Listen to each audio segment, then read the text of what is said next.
thank you for that great introduction and that warm welcome. I'm delighted to be here with you folks tonight to talk about the architecture of understanding. And I've got a lot of ground to cover, so I will just give you a kind of my version of my background briefly, and then we'll dive right in. I have tweeted a link to these slides, so if you want to kind of feel a little bit less of a need to take notes, the slides are there for you later. So my academic background is in library and information science. I'm one of those crazy librarians who fell in love with the internet in the early 1990s. So most of my career has been spent outside the walls of the traditional library, helping a wide variety of organizations of all shapes and sizes with their information architecture and user experience challenges. Along the way, as you know, I've written a number of animal books about polar bears and lemurs and butterflies. And then there's my most recent creation, Intertwingled, which is a book about everything, or to be more precise, it's a book about how everything is connected from code to culture. And it's organized into 5 chapters: nature, categories, connections, culture, and limits. And so is this talk. Now, before we dive in, I'd like to explain why I wrote this book in the first place.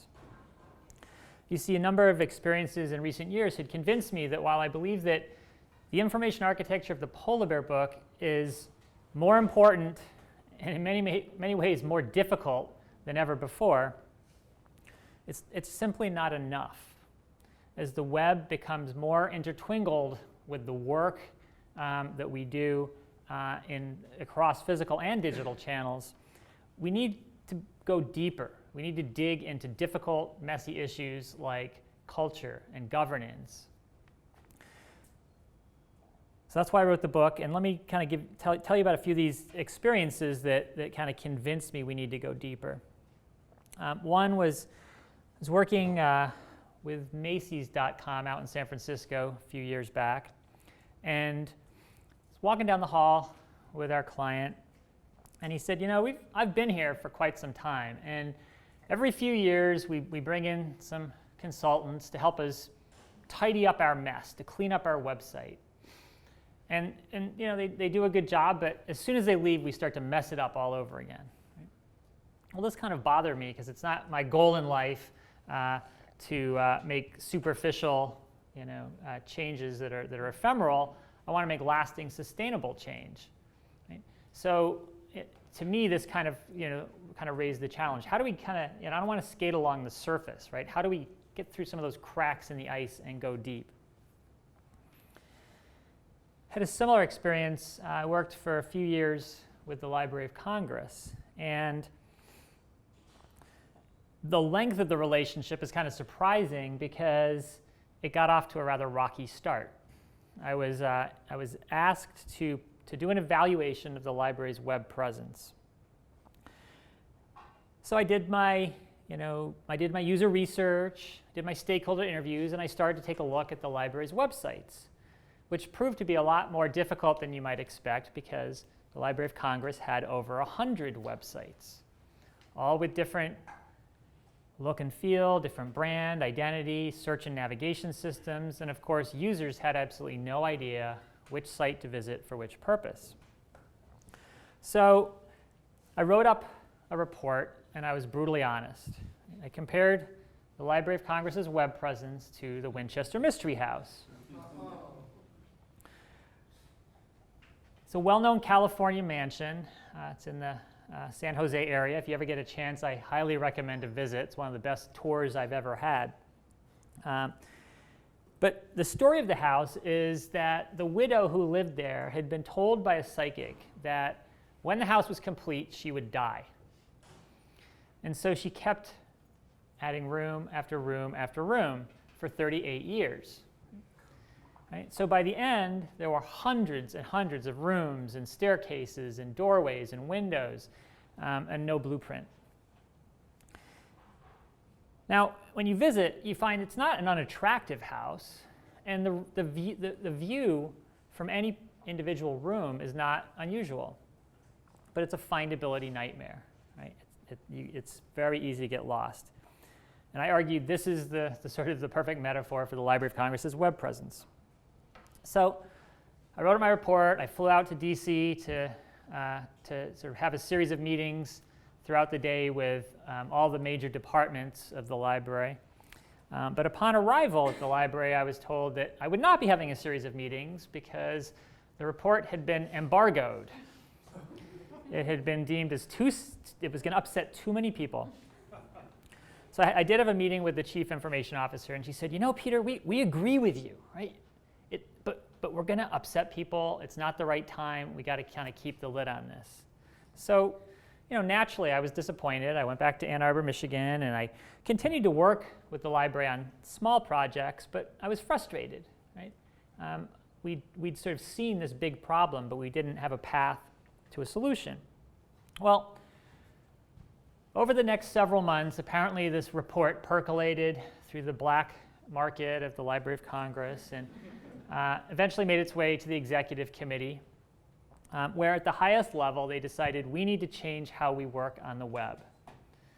And they formed a web governance board with representatives from all of those major units. And they said, why don't we get that guy, Peter, who pointed out all the problems, to come back and see if he can help solve them. And so that was where I had the opportunity to really engage in a kind of a rethinking of the library's web presence. And we made some real progress. I'm proud of the work that we did together over the period of about a year and a half, but we didn't go as far as I would have liked.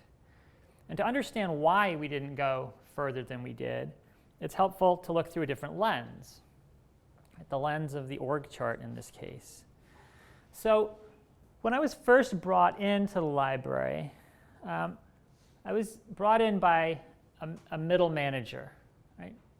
And from that vantage point, we could see the problem, but we couldn't solve the problem. We didn't have the authority to push forward. Now, when the library formed the Web Governance Board and they appointed the chief of staff of the whole library as the chair of that board, we then had the authority, right? So the governance model was worked out. We had the authority to push forward, and we were able to effect change with that senior leadership support. But there was still a problem, right? Look at all the boxes on that org chart, right? And within each of those boxes are many people. You're talking about a massive organization with an entrenched culture, right? And culture is very hard to change. So that's why we didn't go further than we would have liked, because we weren't able to effect the changes to culture that would have been necessary to move more quickly. Right? So again, we got to dig deep into these issues of governance and culture, and it's not easy. One more story. So last fall, I was working with a database vendor on their flagship database product. This is a product that generates over $120 million a year of revenue. And this is my picture of the product. Very powerful, many, many features and capabilities, almost impossible to use, right? So complex. Well, the president of the organization, he was new to the organization, and he had come in to effect change. And it was his argument that if we don't make this product radically easier to use within the next couple of years, we're going to be out of business, right? The world is changing very quickly. And so he made the argument, I want this product to be so easy to use, someone can come in off the street and use it. So that was kind of our task. Well, it took weeks of digging through this product to kind of even understand, what is this thing, right? What can it do?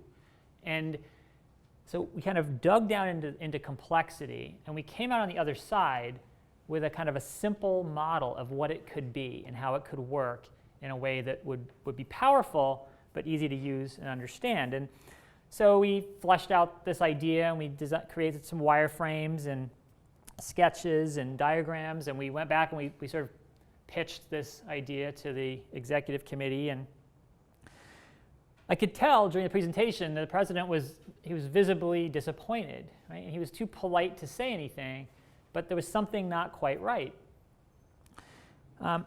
I learned the next day from some of his colleagues, they said, don't worry, we've got him on board now. We've kind of explained things to him, and we're good to move forward. But he was upset because he thought it was too simple. Okay? This is part of the challenge. Even when people say, I want it to be simple, I want it to be easy, they have a hard time actually moving in that direction. There's a book that came out earlier this year called The Simplicity Cycle by Dan Ward that kind of explains how this works. So he argues that with any new product or service or organization, when you're getting started, adding features, adding capabilities increases the goodness, right?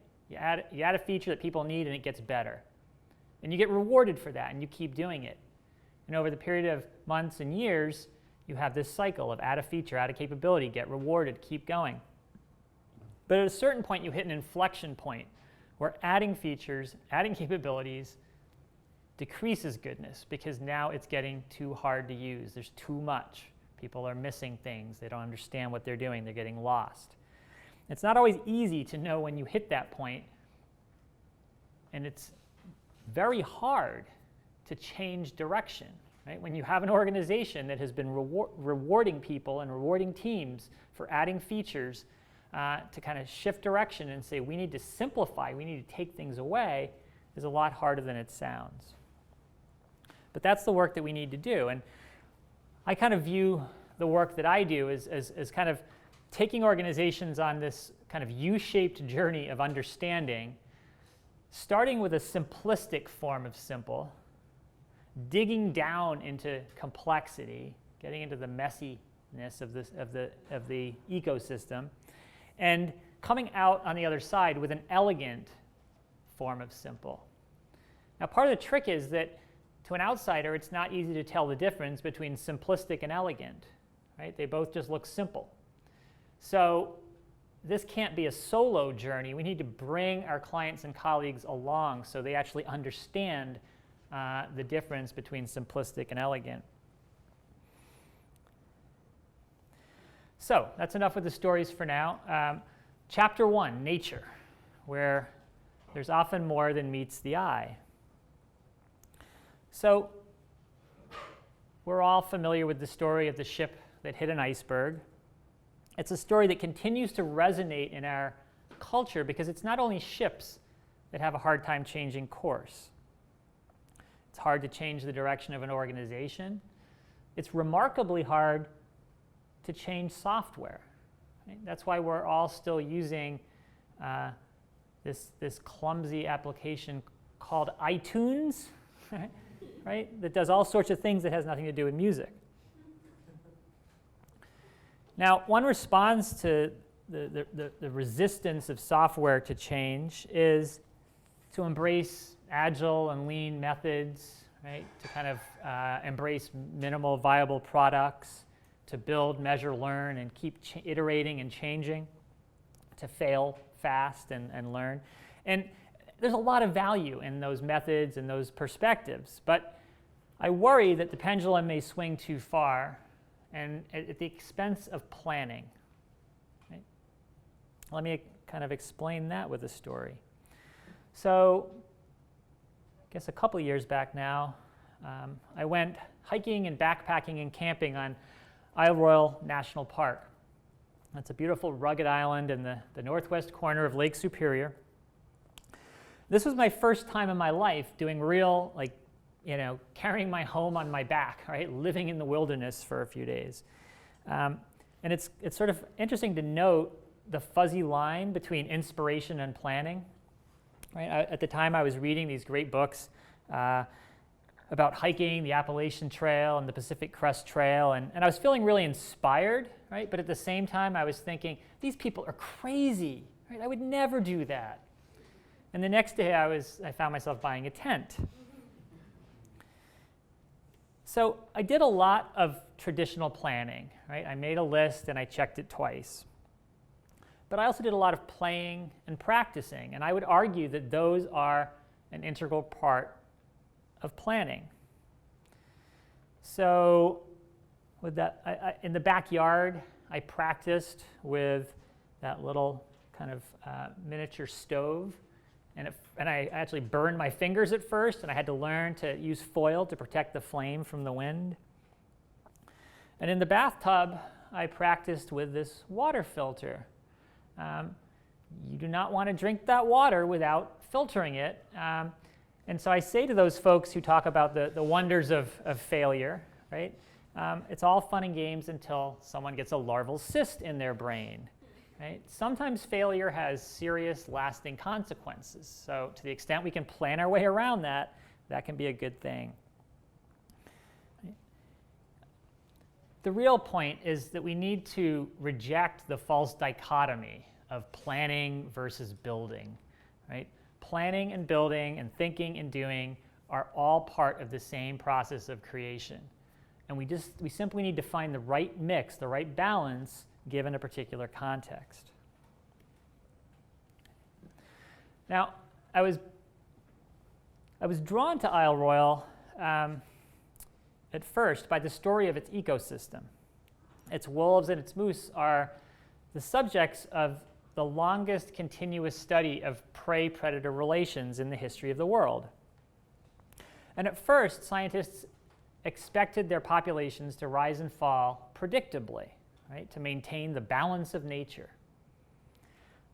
But having the ability to kind of watch these populations over the period of multiple decades, that's not what happened at all. Their populations rose and crashed completely unpredictably due to exogenous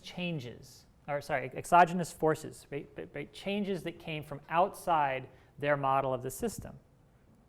Things like weather and disease. So in short, their model was wrong, right? They didn't really understand their ecosystem. And I would argue neither do we. Right? Our models and our metrics that we use within our organizations are too simple. They're simplistic, and they break very easily. So again, we need to go deeper. We need to expand our circle. Fortunately, there's a whole discipline of systems thinking where a lot of very smart folks have explored how can we understand and map complex adaptive systems? And they've developed tools, a visual language for mapping the relationships and the flows within those systems. Now, these maps are a necessary step in moving towards an understanding of an ecosystem, but they're not sufficient. Right? We have to go further. Right? For one thing, these are too complex for most audiences. Right? And so we need to then look for the levers. Where are the points of leverage where we can affect change without getting everyone to understand the whole system? And that is an act of architecture. Right?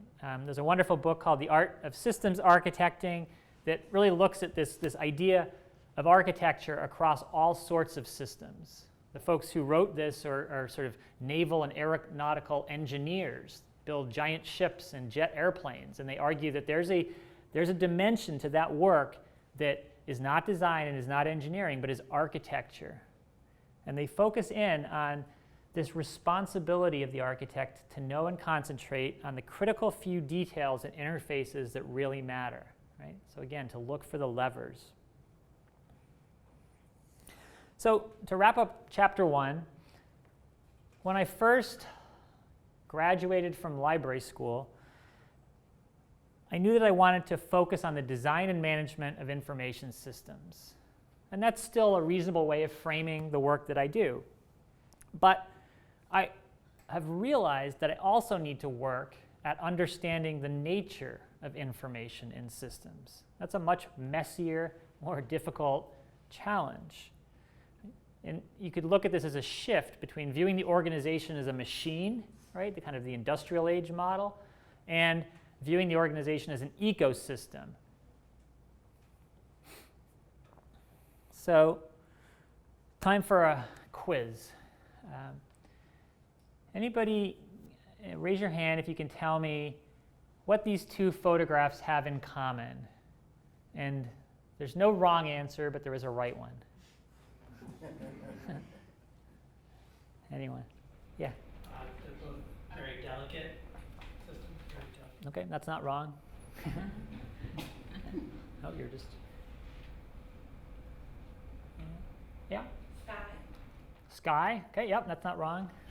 They both have like a central variable that keeps them in balance. Central variable. Okay, you're getting closer, right? So the brick at the top of an arch is called the keystone, right?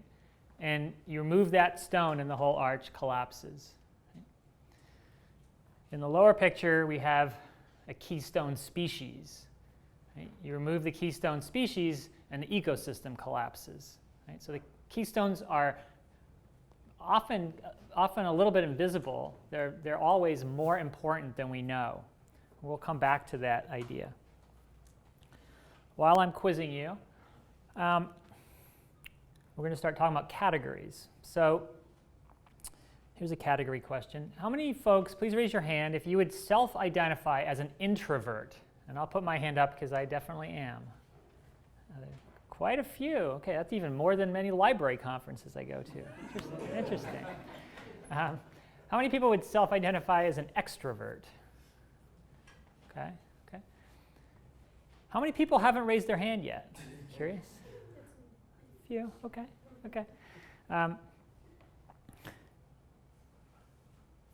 Questions around kind of categorizing people, right? Self-identifying as a member of a group or a class or what have you.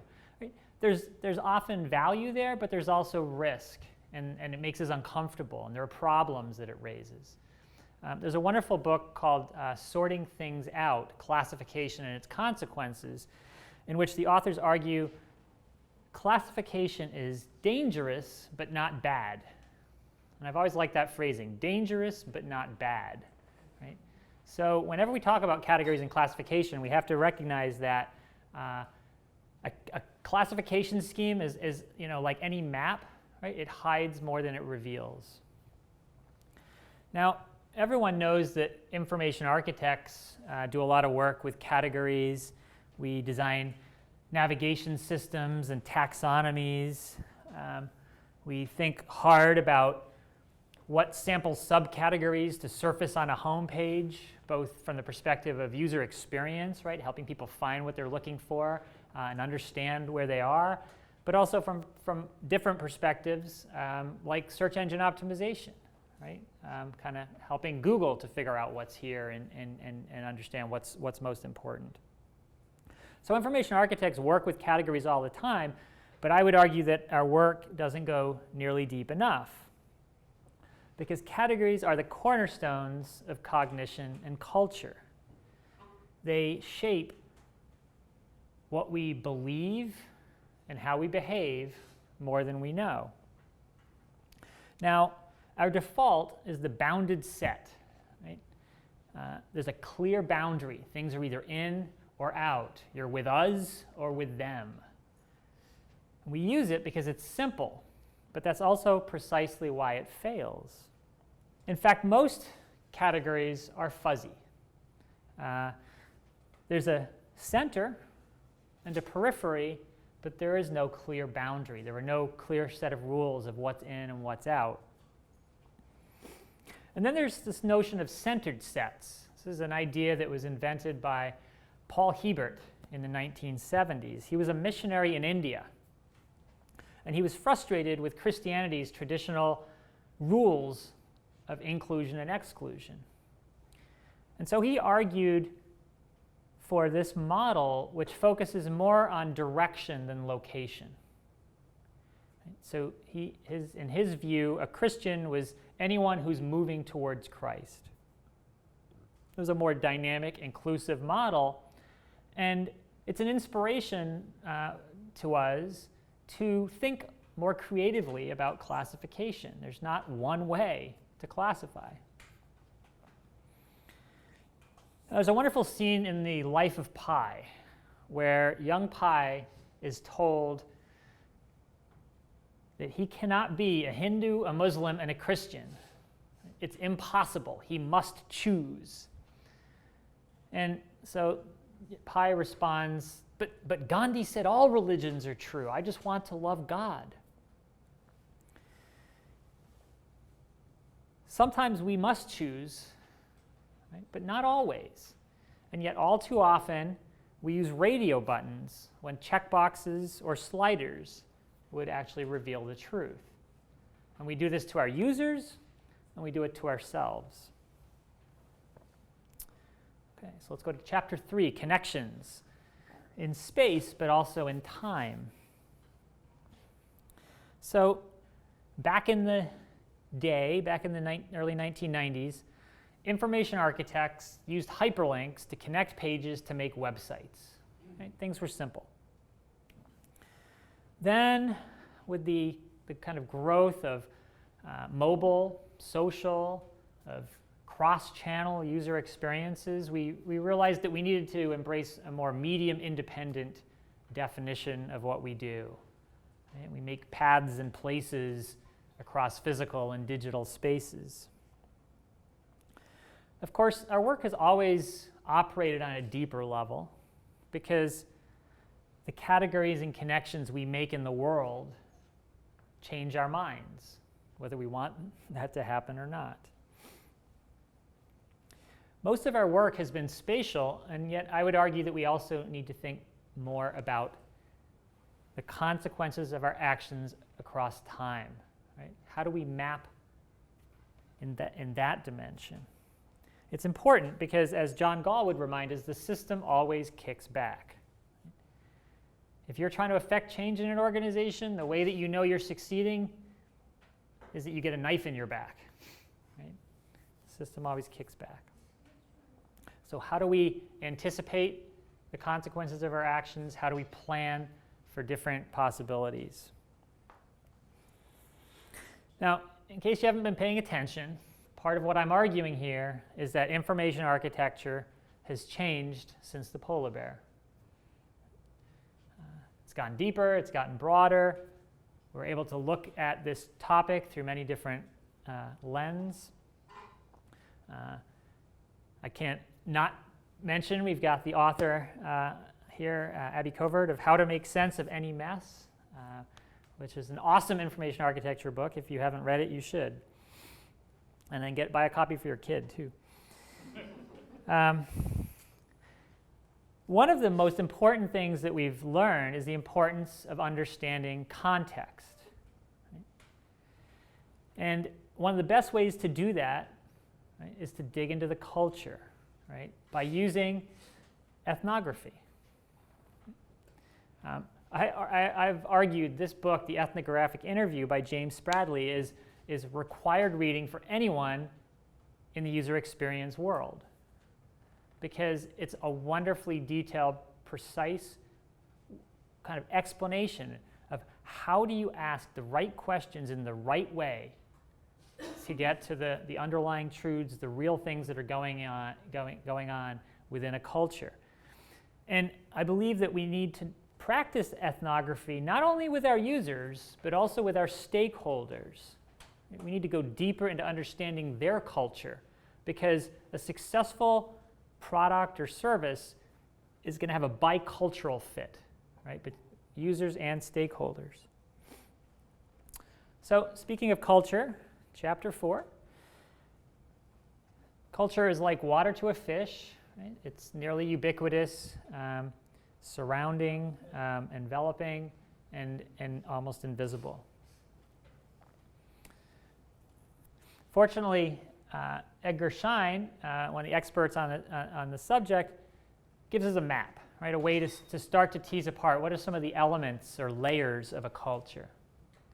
And he argues that at the surface level, we have artifacts, visible organizational structures and processes. So we can walk into any organization and we can see, what are people wearing, right? What's the furniture like? What's on the walls? What do people have for lunch? How do they interact in meetings? There's a lot we can learn just from pure observation. We can see what's happening, but we don't necessarily know why. Right?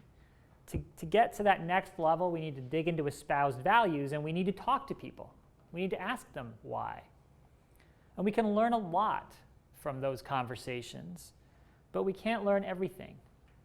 In part because they don't want to tell us everything, and in part because they don't know themselves.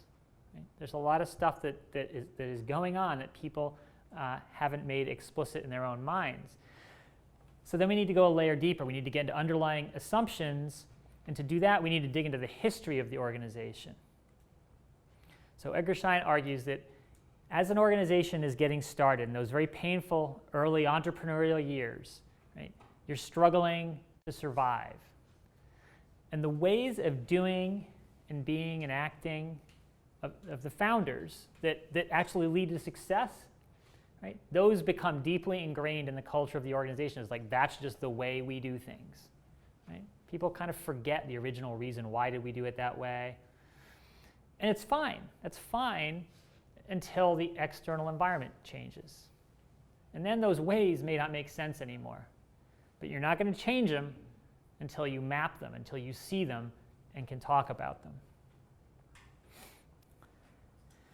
My friend Dave Gray has a culture map that's kind of built on some of Edgar Schein's ideas. It's a tool you can just get online for free if you want to start the process of mapping your organization's culture. Now, both Dave and Edgar would agree it's really hard to change a culture, right? You don't want to, that's not really the place you want to start. Part of the reason it's hard is because double loop learning, this is an idea that was, a term that was coined by Chris Argyris, double loop learning in organizations and individuals is extremely rare.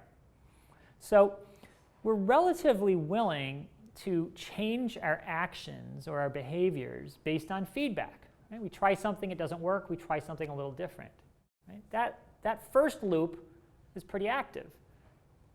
But we're remarkably resistant to changing our beliefs based on feedback. We ignore it. We come up with excuses and explanations. We don't even see what's going on. Now, I had my own experience with double loop learning. Back in 2005, I was writing Ambient Findability. I was consulting. We had young kids.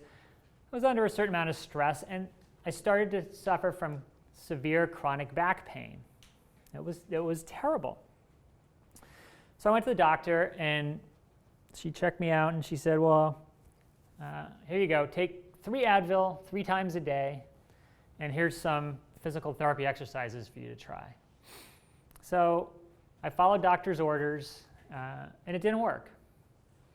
So in desperation, of course, I went to Google, and I searched on back pain and stress. And I found this book, Healing Back Pain by Dr. John Sarno, in which he argues that much chronic pain is psychosomatic. And he actually explains the mechanisms through which this operates. And so what he's talking about is sort of a kind of a conception of the mind-body connection. Now, at first, I was skeptical. I thought, who is this guy? Why should I trust him? Maybe he's just out to sell books. I actually had to read the book 2 or 3 times before I was able to fully believe what it was telling me. And once I did, my back was healed. And my mind was changed. Right? The way that I look at Western medicine, my understanding of the mind-body connection was radically changed. Now, once you start to see differently, there's no going back. Right? So I am much more skeptical of Western medicine than I ever was before that experience. If you want to go down this particular rabbit hole, Hippocrates' Shadow is a wonderful guide to all the scary things about Western medicine. Nassim Taleb puts it a little more simply and bluntly. If you want to accelerate someone's death, give him a personal doctor. I don't mean provide him with a bad doctor. Just pay for him to choose his own. Any doctor will do. He argues that our culture has a naive predisposition towards intervention, right? Just do something, right? Give me some drugs, do some surgery, fix it. and we cause, in many cases, more damage than the original problem. Speaking of doctors, this is a photograph of Dr. Roger Bannister breaking the unbreakable barrier, right? Running a mile in less than 4 minutes in 1954. There's a wonderful story about this feat. At the time, there were 3 men, this guy from the UK, guy from Australia, guy from the US, and they were all competing to break what had been called for a long time an unbreakable barrier. As I started reading this book, I thought that's a weird coincidence, right? Why would there be 3 people in the world at exactly the same time that are all of a sudden, seconds away from breaking some unbreakable barrier? Well, as I read, I realized that this wasn't only or even primarily an athletic feat. It was also a testament to the power of science and information. This was a time when the scientific method was starting to take off, and information was beginning to flow more freely all around the world. And so these athletes had access to what sorts of training, what kinds of nutrition actually work. And it's worth noting that it wasn't very long before this that athletes were having their spleens removed so that they could run faster. Right? This was an operation with 0 efficacy and a 1 in 5 chance of death. Right? They were doing crazy stuff back then. Right? But because of the power of science and information, people were learning and improving at a rapid rate. And that's been our story for the last few hundred years. But it's worth asking, at a moment in time when we are inundated with information, where information is everywhere, it's in the air, it's at our fingertips, have we passed an inflection point? Right? Are we making better decisions? Are we learning more effectively given all of this information, or are we kind of going downhill? This brings us to the last chapter, limits. And by the way, I've been assured by an expert on snails that this little guy can totally cross that gap. So these are 3 of the most fascinating and utterly depressing books I've ever read. Okay? I recommend them highly, but you've been warned. They all argue that we are living beyond our limits and we're beginning to feel the consequences, which raises the question, can we change course? Well, anyone who's familiar with Jared Diamond's book Collapse knows that we humans are perfectly capable of sailing an entire civilization into an iceberg. So I'm not sure I'd say I'm an optimist, but I do have hope. I believe there are things we can do. For instance, there's this wonderful practice called river daylighting. So if you think about the period of time as our cities were being built up, right, we started polluting the rivers. So what did we do? We covered them up. We buried them. And that worked for quite a while, but eventually has led to increased urban flooding. So there are a growing number of cases where people have begun this process of bringing the rivers back to the surface. It begins with mapping. Right? People have forgotten those rivers are there. So folks begin by mapping the buried rivers, making the invisible visible. Then, sometimes the same folks, sometimes another group, begins to paint a positive vision of the future, of how things could be different, of how we might bring these rivers back to the surface. And there's a growing number of communities, Yonkers, New York, Kalamazoo, Michigan, where rivers have been brought back to the surface. And not only has it shown that you can get a positive return on investment because of the decreased flooding, but this leads to healthier and happier communities. Now, I think this is a wonderful practice in and of itself, but it's also a nice metaphor for the work that we do. Right? We need to map what's hidden in our organizations and in our cultures so that we can affect positive change. So I'll tell one more story. This year I've been working with the Baker Library at Harvard Business School. And one way to kind of frame this project is we've been working on making the invisible visible. Let me explain. The catalyst for this project was the recognition that they absolutely need to redesign their website. It's terrible. It hasn't really been changed in 12 years, right? It's kind of an embarrassment. But to their credit, they realized if we frame this as a website redesign, we will have failed before we even begin.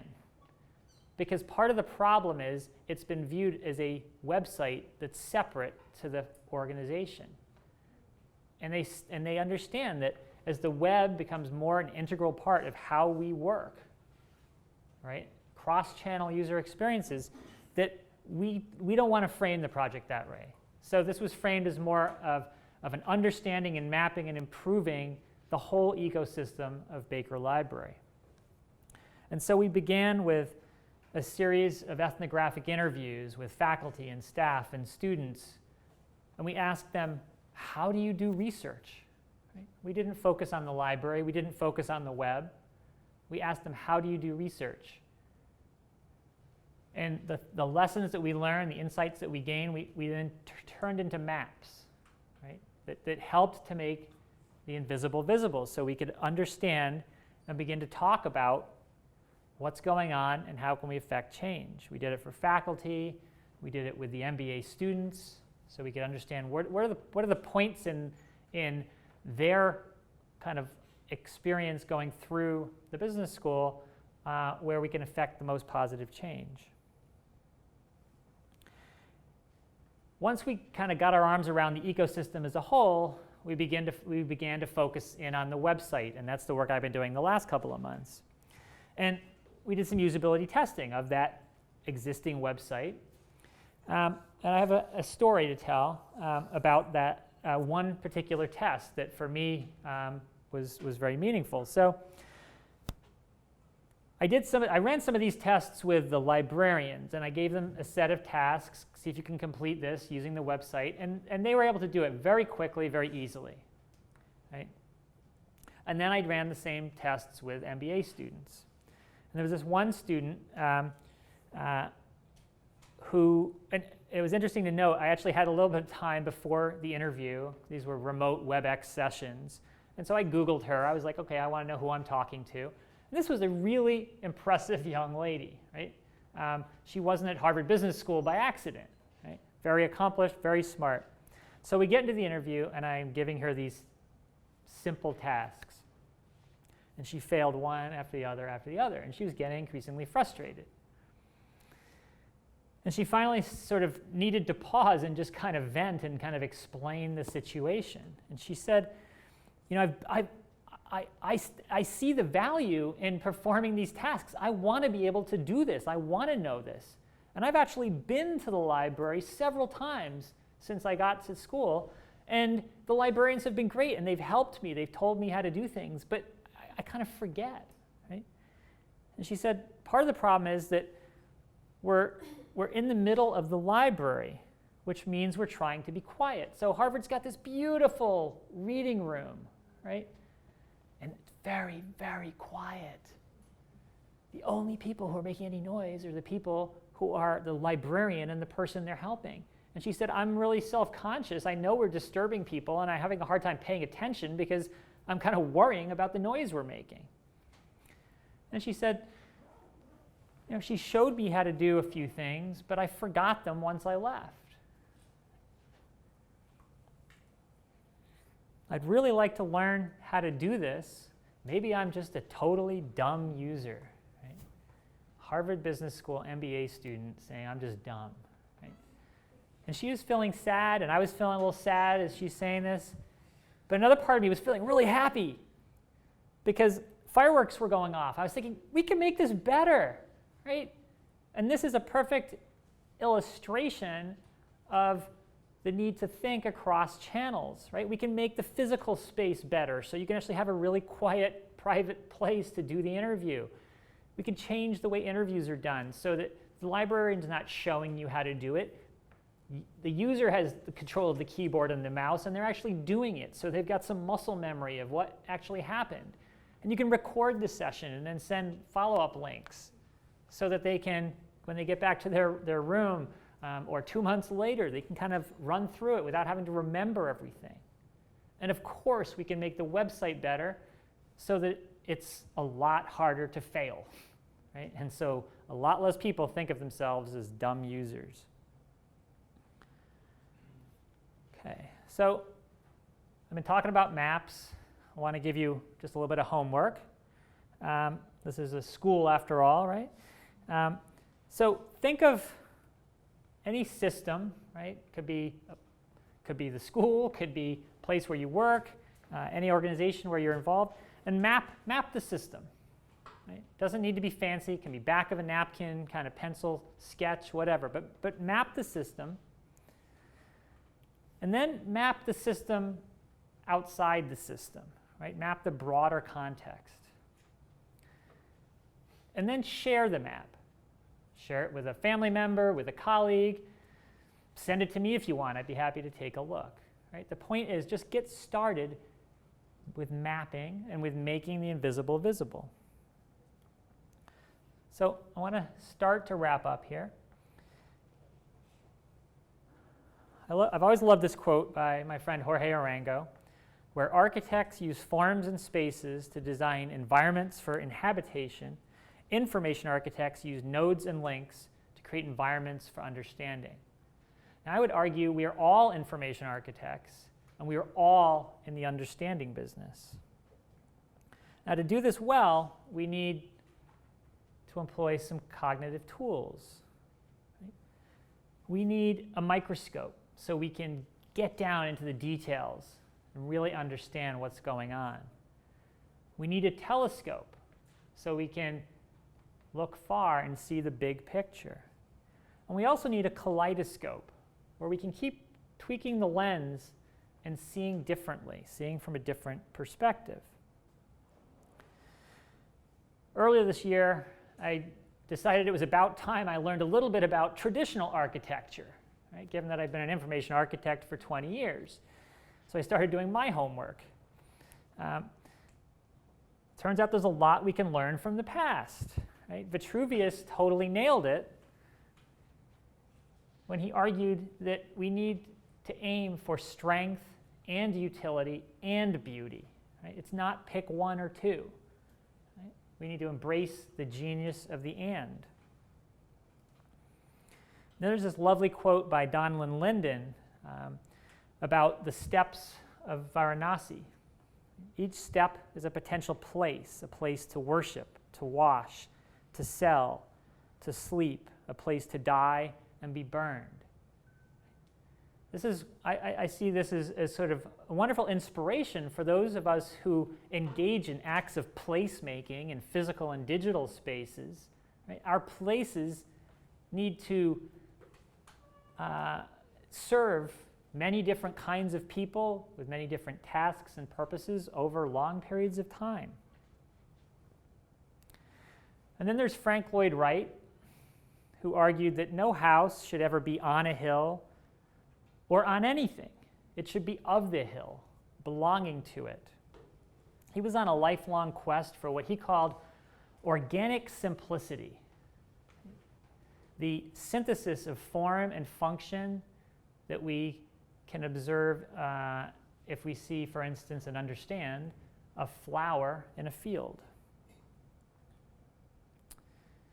So let me conclude with a note about libraries. Anyone who knows me knows that I love libraries. A library isn't just a place, a building, and it's never been just about books. It's not even just about information. The library is an act of inspiration architecture and a keystone of culture. Libraries are more important than we know. Libraries lift us up by reminding us of the amazing human capability to create and share knowledge and wisdom. And I would argue that the work that we do has the same potential. when we're engaged in acts of placemaking in digital and physical places, we have that same ability to lift people up, right, and to serve as architects of understanding. It's not just about code. It's never just an interface, because everything is deeply intertwingled. So, thank you for your attention.